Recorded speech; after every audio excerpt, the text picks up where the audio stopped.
अगर हम आज से 15 साल पहले के गेम्स को एग्जामिन करें तो उनके ग्राफिक्स कुछ खास नहीं थे एंड तब किसी ने सोचा भी नहीं होगा कि आने वाले कुछ सालों में इतना बड़ा शिफ्ट आ जाएगा ग्राफिक्स में। इवन के इंडी डेवलपर भी आज आसानी से AAA टाइटल जैसे गेम्स को डेवलप करने पा रहे हैं, लेकिन हु वुड हैव थॉट कि गेम्स गेम प्ले के पर्सपेक्टिव से डिग्रेड होना शुरू हो जाएंगे।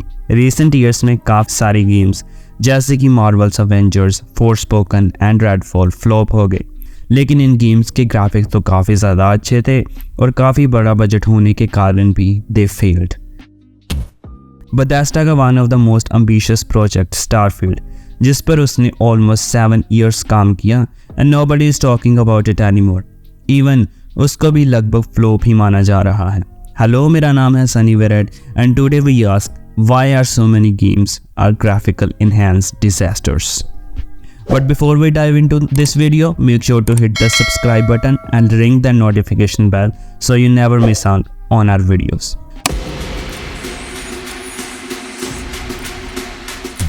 सबसे पहली बात तो ये है कि बहुत सारे गेम्स स्टूडियोज एक ओपन वर्ल्ड बनाना चाहते हैं, quote unquote trend, and most importantly जिसके लिए हर कोई काम करता है, कैश ग्रैब, पैसा, जिसके कारण हर एक स्टूडियो के दिमाग में ये कचरा भर गया है कि बिगर इज बेटर, तो इसलिए वर्ल्ड को एक्सपैंड करते जाओ and most of the world तो खाली ही होते हैं।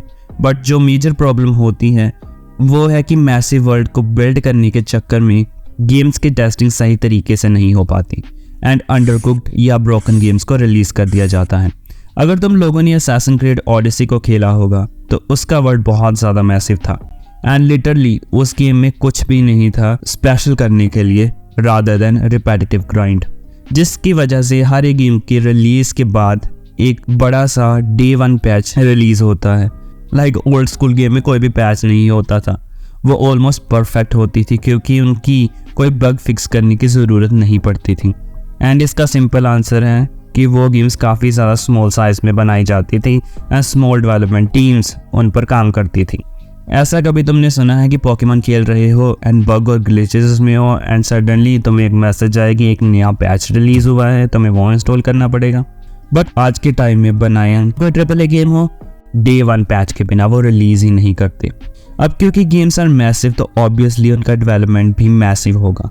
लाइक रिसेंटली ये चीज़ नॉर्मल हो चुकी है कि हर एक AAA गेम एटलीस्ट 5 year के लिए डेवलपमेंट में होनी चाहिए to even call it a freaking AAA game. Like Final Fantasy 15 took a whopping of 10 years of development. Talk about long time. But इसका मतलब ये नहीं कि हर big game big disappointment होगी. Of course there are real bangers out there जैसे कि Red Dead Redemption 2, Witcher 3 and वो game जो हर कोई 3 MB की रार में दे रहा था, GTA 5.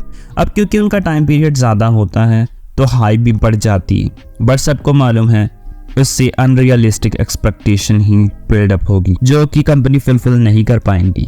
जस्ट रिसेंटली एक गेम के साथ ऐसा ही हुआ जिसका नाम था द डे बिफोर। भाई क्या स्कैम निकला वो। इस गेम के ऊपर से लेकर नीचे तक बग्स एंड ग्लिचेस थी और ये टेक्निकल ग्लिचेस के साथ भरा हुआ था, लाइक लिटरली। लेकिन इंडीड बड़ी गेम्स में ग्लिचेस एंड बग्स तो ज़रूरी होंगे। आफ्टर ऑल ये बहुत बड़ा प्रोजेक्ट है और सभी चीज़ें कवर अप नहीं हो पाती, लेकिन ये एक बड़ा रीज़न है जो कि गेम को इंटरेस्टिंग से ब्रोकन बना देता है। एक एग्जांपल लेते हैं कि तुम एक ऑनलाइन गेम खेल रहे हो एंड गेम बार बार लैग हो रहा है क्योंकि उसमें कुछ टेक्निकल इश्यूज हैं।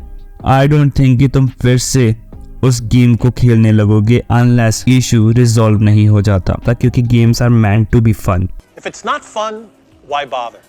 जब विचर 3 को बनाया गया तो उसका टोटल बजट था $81 million and it took about 3.5 years for completion of this game. अब थिंक अबाउट इट, वो पहली हाईली एक्सेप्टेड गेम थी ग्लोबली CDPR की। अगर वो गेम फ्लॉप हो जाती तो स्टूडियो बंद हो जाता, बट उनकी next game it was a disaster. मैं तो कहूँगा कि अगर साइबरपंक 2077 भी फ्लॉप होती अगर उसका फैन बेस उसको सपोर्ट ना करता, but same can be said for games like anthem and Marvel Avengers. हम सबको CDPR की पोटेंशियल का मालूम है एंड उनकी गेम्स एब्सोल्युटली बैंगर होनी थी। लाइक अब तुम अगर साइबरपंक को खेलोगे तो it is one of the best experience. अब nobody likes repetitive stuff. That's impossible. Impossible? That's the purview of every assassin boy. If you can pluck your head out of your own arse, come find us. ये statement universal है and similarly बहुत सारे games इसलिए fail कर जाते हैं क्योंकि वो फैंस को अपील नहीं कर पाते। अगर गेम्स में कोई इनोवेशन नहीं है तो why should I concern myself with success और a failure of a game, क्योंकि वो मुझे कोई फन प्रोवाइड नहीं कर पा रहे जिसके लिए मैं गेम खेल रहा हूँ। अगर मैं एक स्पेसिफिक जॉनर की बात करूँ तो बैटल रॉयल, तो इंटरनेशनल मार्केट में कुछ ही मेजर टाइटल्स है जो रूल कर रहे हैं, जैसे कि Fortnite, Apex Legend and COD Warzone. But dozens of other games हैं जो कि इस जॉनरा में फॉल होती है, लेकिन उनका किसी को भी नहीं मालूम, जो इसलिए है क्योंकि they are not bringing anything innovative on the table. अगर कोई भी गेम अपने आप को एवर चेंजिंग ट्रेंड में इनोवेट नहीं कर पाता या क्रिएटिव डिसीजन को इंक्लूड नहीं कर पाता, उसके ज़्यादा चांसेस है कि वो फ्यूचर में फेल कर जाएंगी। बट दुनिया के ओरिजिन से ही we as human species are fascinated by amazing story line and games में भी नैरेटिव एंड स्टोरी टेलिंग एक बहुत बड़ा रोल प्ले करती है to keep the player engage. Telltale Studios इस कॉन्सेप्ट को मास्टर कर चुका है। अगर तुमने वॉकिंग डेड सीरीज खेली है तो कमेंट करके जरूर बताना। मैं बिलीव करता हूँ कि it was one of the most fascinative story telling in video game. Similarly Rockstar की गेम्स को लोग इतना पसंद इसीलिए करते हैं for their story, their dialogues and their amazing characters. Forspoken, जिसको डेवलप किया था लुमिनस प्रोडक्शन ने एंड पब्लिश किया था स्क्वायर इनिक्स ने। Yes, Square इनिक्स।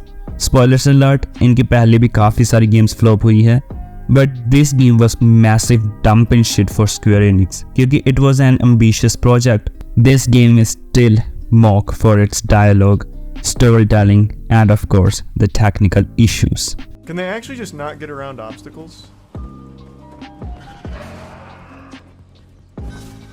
That's wild. Redfall, इस गेम को डेवलप किया था आर्किन स्टूडियो ने, जिन्होंने डिसऑनर जैसे गेम के ऊपर काम किया एंड यू आर एक्सपेक्टिंग कि ये गेम अच्छा ही होगा, लेकिन सबसे पहली बात तो इस गेम को खेलने के लिए तुम्हें इंटरनेट कनेक्टिविटी चाहिए थी। इवन की गेम ऑफलाइन भी खेला जा सकता था, लेकिन फिर भी तुम्हें कनेक्ट करना पड़ेगा इंटरनेट के साथ।